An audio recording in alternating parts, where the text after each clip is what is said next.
I don't care to be known. But when I die, I hope individuals could sit in silence and look back at chapters in their life and see moments of growth that could have been inspired by my art or words. We focus on titles and credits, but do those matter when you are just wasted breath?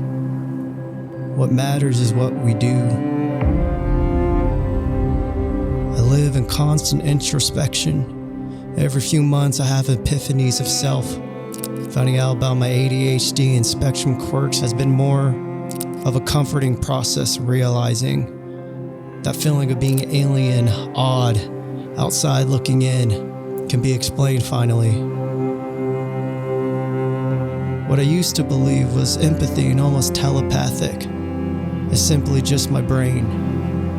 And now I don't feel the need to question myself not fitting in, but more so I feel allowed to accept my curiosity as simply for what it is.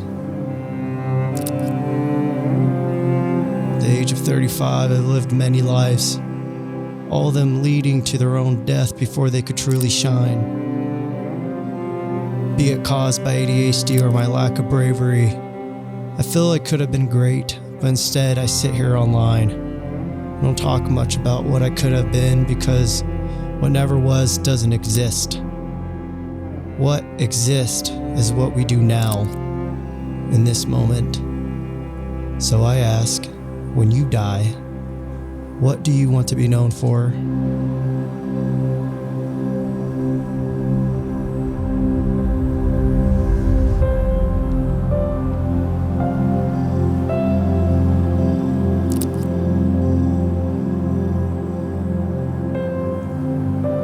I don't care to be known,